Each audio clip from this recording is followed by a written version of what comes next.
नमस्कार विद्यार्थी मित्रांनो, आपण आपल्या 15 नंबरच्या अभ्यासपत्रिकेत घटक दुसरा जो आहे तो पाहत होतो, उद्योग आणि सेवा क्षेत्र. आपणही आपल्या गावामध्ये राहता, आपल्या गावामध्ये अगदी पानपट्टी जरी म्हटली तरी ती सुद्धा एक सेवा क्षेत्र आहे, हे लक्षात घ्या.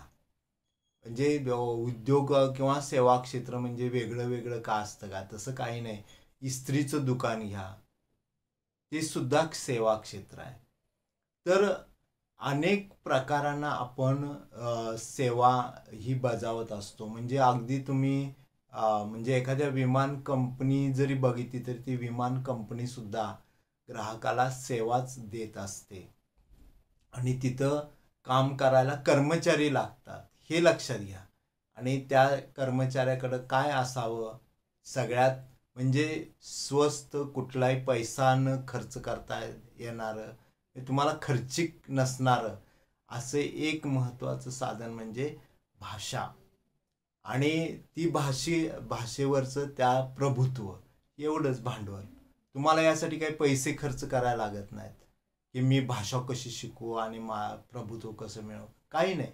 आपण जे रोजचं बोलतोय तेच बोलायचं आहे. फक्त त्याची काही शिस्त एक असते, ती शिस्त आपण सांभाळली की आपण भाषेवरती त्याचबरोबर आपल्याला एक कौशल्य विकसित करायचं. आपल्याला माहितीचा खजाना पाहिजे, शब्दाचा खजाना आपल्याजवळ पाहिजे. मग त्यासाठी वाचन पाहिजे, लेखन पाहिजे, काही भाषणं ऐकली पाहिजेत.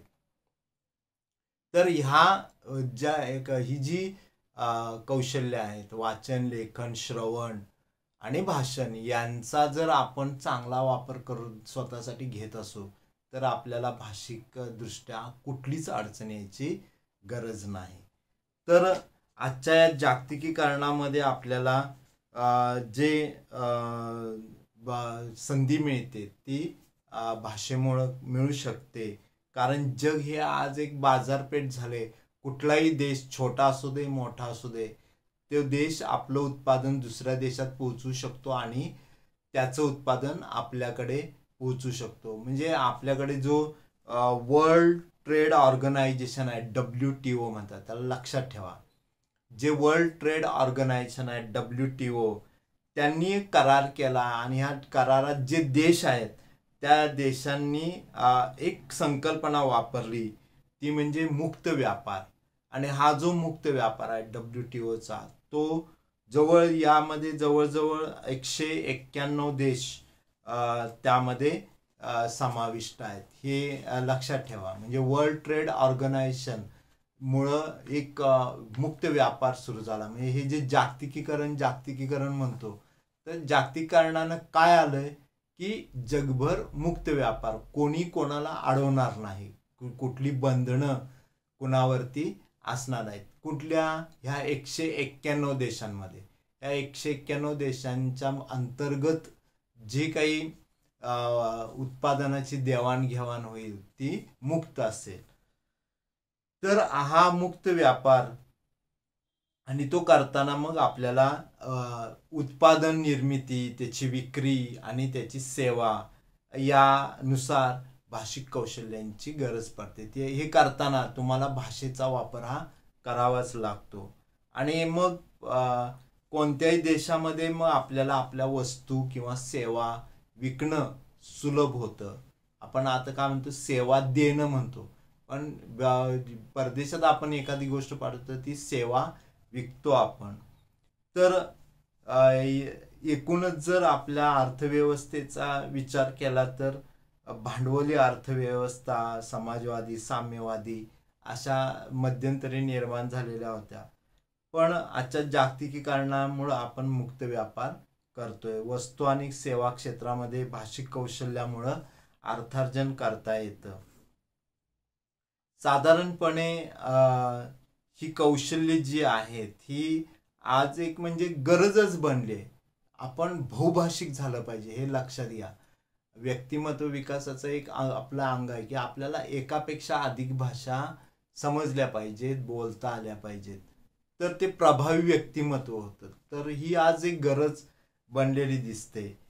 तर भाषिक कौशल्यामुळे काय होतं, वस्तू आणि सेवांची माहिती आपल्याला प्रभावीपणे दुसऱ्यापर्यंत पोहोचवता येते. त्या आणि ती पोहोचल्यामुळे काय होतं, त्याची गरज पूर्ण होते. व्यावसायिक जे आहेत त्यांना बाजारपेठेत टिकून राहताना मदत होते, म्हणजे प्रसिद्धी मिळते ना. अमुक एक गोष्ट यांच्याकडे आहे उपलब्ध, आपण पण मौखिक दृष्ट्या सांगतो त्याला, माउथ पब्लिसिटी आपण इंग्रजी शब्द वापरतो. तर ही जी मौखिक प्रसिद्धी आहे ती सुद्धा यात कारणीभूत होते. म्हणून व्यावसायिक दृष्ट्या हे महत्त्वाचं आहे. ग्राहकांना वस्तुनिष्ठ आणि अचूक माहिती देता येते. प्रभावी भाषिक कौशल्यामुळे वस्तू आणि सेवांची विविध प्रकारची जी उपयोजिता आहे ती स्पष्ट करता येते. स्थळ, समय, उपयोगिता, गरज, मागणी, पुरवठा इत्यादी ज्या गोष्टी आहेत त्या आपल्याला वाढवता पण येतात, पण त्यासाठी भाषिक कौशल्यांचा वापर करावा लागतो. मागणीमध्ये वाढ करता येते. तुमची ग्राहकापर्यंत मागणी ग्राहकाची किती आहे हे समजलं पाहिजे ना. संवादच झाला नाही तर काय समजणार. म्हणून संवादातनं, संभाषणातनं आपल्याला ग्राहकाची मागणी जी आहे ती ठरवता येते. भाषिक कौशल्यामुळे उत्पादक, विक्रेता आणि ग्राहक यांच्यामध्ये समन्वय प्रस्थापित करता येतो, म्हणजे समन्वय निर्माण करता येतो. भाषिक कौशल्यामुळे विक्रेता व ग्राहक यांच्यामध्ये जे घासाघासीचे प्रकार असतात ते सुद्धा पार पाडतात. म्हणजे अमुक एक वस्तूची अमुक एक किंमत आहे हे एकदा ठरलं ते फायनल नसतं, अंतिम नसतं. तर ते बऱ्याच वेळेला आपण बघा, एखादी वस्तू विकताना किंवा अगदी जमिनीचे वगैरे व्यवहार चालताना किंवा एखादा फ्लॅट विकायचा आहे तर तिथे रक्कम लिहिली जाते 41 लाख 45 लाख आणि पुढे एक शब्द वापरला जातो तो महत्त्वाचा आहे. तो काय, निगोशिएबल. म्हणजे ही रक्कम जी आम्ही सांगितले ही काही अशी फिक्स नाही, अंतिम नाही, त्याच्यामध्ये पुढे मागे होऊ शकतं. म्हणजे घासाघीस हा शब्द इथे वापरलेला आहे. तर हे निगोशिएबल जी माहिती आहे ती सुद्धा आपल्याला पोहोचवता येते. सेवांची विक्री करणं कठीण झालं तर भाषिक कौशल्यांचा वापर करून आपण ते सोपं पद्धतीनं करू शकतो. एखाद्याला ते काही वेळेला ग्राहक सेवा केंद्र असतात, तिथे वेगवेगळ्या पद्धतीची कामं चालतात, पण एखादं काम होत नाही त्याला ते सोप्या पद्धतीने करून घेता येतं. त्याचबरोबर आपल्याला आपली सेवा देताना आपण कुठली देतोय, कुठल्या प्रकार देतोय, कुठल्या क्षेत्राशी संबंध देतोय, तर त्यासाठी काही तज्ज्ञ लोकांचं मार्गदर्शन, उदाहरणार्थ समाजातील वकील, डॉक्टर, इंजिनियर असतात, किंवा आता उद्योग सेवा करणाऱ्यांना सरकारनं कर बसवला आहे, GST लावलेला आहे, तर ते राज्य सरकारचा कर वेगळा, केंद्र सरकारचा वेगळा, म्हणून आपल्याला एखादा कर सल्लागार देखील गरजेचा असतो. तर चांगला पर्याय आपण भाषिक संभाषण करून या लोकांकडनं आपल्या सेवा क्षेत्रासंबंधी मदत घेऊ शकतो. ग्राहकांना खरेदी करण्यासाठी प्रवृत्त करतो, हे तर महत्त्वाचंच काम आहे. कारण तुमची सेवा तुम्ही देणार तिथपर्यंत ग्राहक पोचलाच नाही तर सगळं पाण्यात गेल्यासारखं. म्हणून ग्राहकांना आपल्या सेवेसाठी प्रवृत्त करणं आणि त्यांना तिथपर्यंत घेऊन येणं, ओढून आणल्यासारखंच, तर हे महत्त्वाचं. जसं ग्रंथालयात आपण गेलो तर प्रत्येक ग्रंथाला त्याचा वाचक मिळाला पाहिजे आणि प्रत्येक वाचकाला त्याचा ग्रंथ मिळाला पाहिजे. ती सेवा, ग्रंथालय सेवा जी आहे ती या पद्धतीने द्यावी लागते. तसंच कुठली सेवा असेल तर ती ग्राहकाला ते मिळालं पाहिजे, ग्राहक तिथपर्यंत पोहोचला पाहिजे. वस्तू आणि सेवा विक्रीची जी संकल्पना आहे ती मांडता आली पाहिजे. ते गणित असतं व्यावहारिक, ते इथे पूर्ण करता आलं पाहिजे. त्याचबरोबर भौगोलिक प्रदेशानुसार आपल्या वस्तू किंवा सेवाविषयीची माहिती त्या ग्राहकाला त्याच्या भाषेत देता आली पाहिजे. आता आपण आपला महाराष्ट्राचाच विचार केला तर महाराष्ट्राचे 6 विभाग पडतात आणि त्या प्रत्येक विभागाची जर भाषा बघितली तर त्यातही अनेक बोलीभाषा आहेत, भाग आहेत, खानदेशी, मराठवाडी, वैदर्भी म्हणजे विदर्भ, तर किंवा इकडे कोकणी लोकांची भाषा, त्याच्यात ते मालवणी, रत्नागिरीची भाषा, असे फरक जे असतात तर ते आपल्याला भौगोलिकदृष्ट्या किंवा पश्चिम महाराष्ट्रातली सातारी का कोल्हापुरी या ज्या भाषा आहेत बोलण्या म्हणजे बोली भाषा आहेत, ते ते एक त्यांची लकब आहे बोलण्याची, तर त्याचा वापर सुद्धा आपल्याला करावा लागतो. म्हणून ग्राहकांचा वस्तू आणि सेवा विषयक दृष्टिकोन कसा सकारात्मक करता येईल यासाठी भाषिक कौशल्य महत्त्वाचे आहेत, हे लक्षात घ्या. आणि त्यासाठी मग आपल्याला काय काय उपाययोजना कराव्या लागतील ते लक्षात येता येईल. आणि बघा, जो आपला समाज आहे त्या समाजाला घडवण्यास सुद्धा या उद्योग सेवा क्षेत्राचं कार्य महत्त्वाचं आहे. आणि समाजाचं राहणीमान उंचावतं, समाजात रोजगार निर्माण होतात आणि फसवणूक सुद्धा कमी होते. थेट सेवा तुमच्यापर्यंत असेल तर फसवणूक कमी होते, हे लक्षात घ्या. उचित सेवा मिळते. आणि देशाचा विचार केला तर जी निर्यात आहे ती निर्यात मोठ्या प्रमाणात आपण दुसऱ्याला सेवा किंवा उत्पादन दुसऱ्यापर्यंत पोहोचवत असलो तर ते देता येतं. तर जागतिकीकरण आणि त्याच्यात असलेले हे WTOचं, वर्ल्ड ट्रेड ऑर्गनायझेशनचं मुक्त व्यापार धोरण आणि त्याच्या अंतर्गत जे आज जगामधले जे 191 देश आहेत यांच्यामधला जो व्यवहार आहे, त्यामुळे एक आर्थिक स्तर उंचावलेला आहे. त्या देशाचा पण उंचावतो आणि तिथल्या नागरिकाचा पण राहणीमान, त्याचं दरडोई उत्पन्न तेही उंचावताना दिसतं.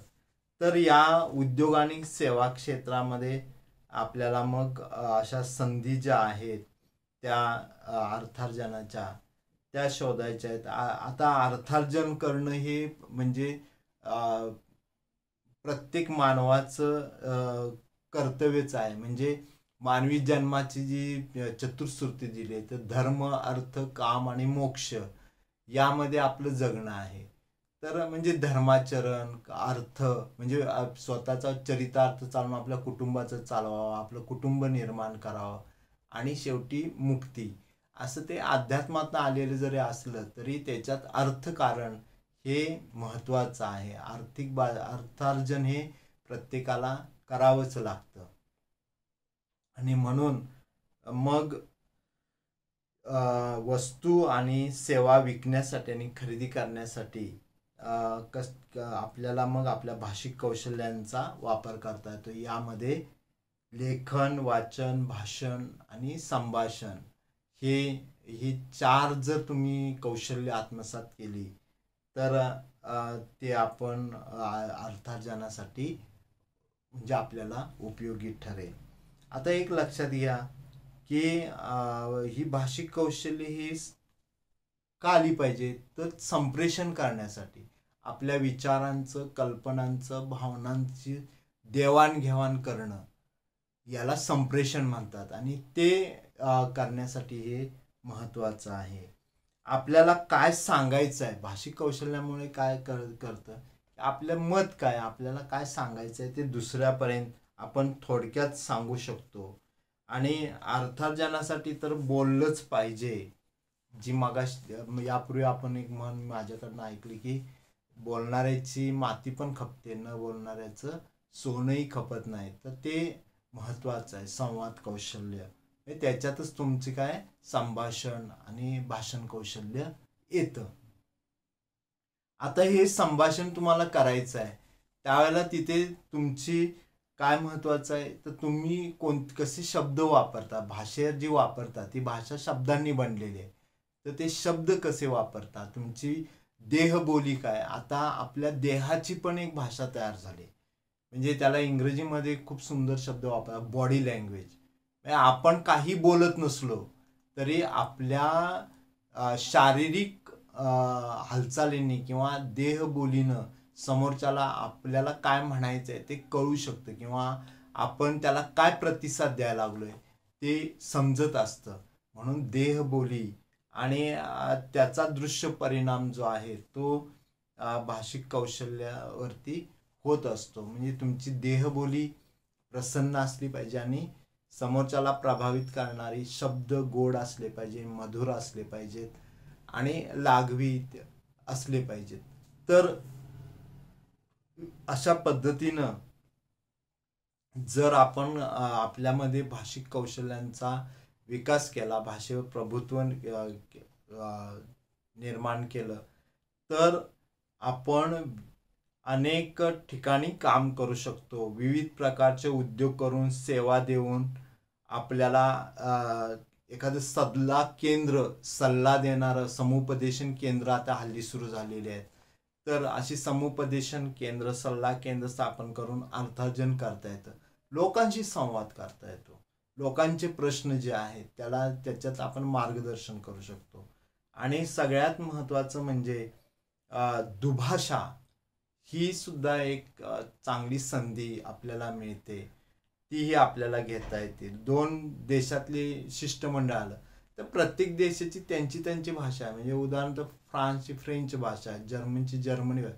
तर त्यांचे प्रतिनिधी जर भारतात आले तर ते त्यांची भाषा सोडत नाहीत, हे लक्षात घ्या. आपल्या जे मानगोटीवर इंग्रजीचं एक भूत आहे किंवा इंग्रजीबद्दल जो एक गवगव आहे की जगात सगळीकडे इंग्रजीला पर्यायच नाही, तर असं काही नाही. काही देश इंग्रजी मानतच नाहीत, इंग्रजी स्वीकारत नाही. जशी शाळेमध्ये इंग्रजी शिकण्यासाठी भाषा आहे, तशी काही देशांमध्ये फक्त शिकण्यासाठी म्हणून इंग्रजी, ते त्यांचा सगळा व्यवहार हा त्यांच्या मातृभाषेत चालतो. भारताचं ते दुर्दैव आहे की इथं भारतात प्रत्येक प्रांताची वेगळी वेगळी भाषा आणि त्यामुळे न्यूनगंड होऊन आपल्याला कोणती भाषा कधी वापरायची हेच कळेनासं झालेलं आहे. तर सांगायचं म्हणजे जर असे परकीय देशातले पाहुणे आले किंवा कोणी त्यांचे शिष्टमंडळ आलं तर ते इथं बोलताना त्यांची भाषा सोडत नाहीत. त्यावेळेला मग आपल्या माणसाला तर ती येत नाही. मग अशा वेळेला शिष्टमंडळात जी चर्चा करणारी जी मंडळी आहेत त्यांच्यामध्ये समन्वय साधताना दुभाषा, या बाजूला काय म्हटलं जातं ते दुसऱ्या बाजूला सांगतो त्यांच्या भाषेत ते काय म्हणतात ते या बाजूच्या लोकांना पुन्हा त्यांच्या भाषेत सांगतो. तर हे एक मोठी संधी अर्थार्जनाची येते. आजकाल जे विविध मोबाईल कंपन्या निघाले त्यांनी विविध ॲप निर्माण करतात, तर ते ॲप निर्माण करताना दुभाषेची गरज ही आता अधिक भासायला लागली. म्हणून मग शेवटी एकच लक्षात घ्या की उद्योग आणि सेवा क्षेत्रामध्ये जी भाषिक कौशल्य आहेत ती आणि त्यात मराठीचं जे स्थान आहे ते कसं आपल्याला निर्माण करता येतं. तर लेखन, वाचन, भाषण आणि संभाषण ही 4 कौशल्ये आणि त्याचा वापर करून आपण त्यात आपली भाषा म्हणजे मराठी त्याचा उपयोग आपल्याला करून अर्थार्जन करता येतं. आणि मग या ज्या संधी आहेत अर्थार्जनाच्या तो पुढचा मुद्दा, त्याकडे आपण मग अशीच आपली चर्चा त्यावरतीही सुरू राहील. तर पहिला जो मुद्दा होता उद्योग, सेवा क्षेत्र आणि मराठी भाषा, यावरची आपण आतापर्यंत चर्चा केली. तर मित्रांनो,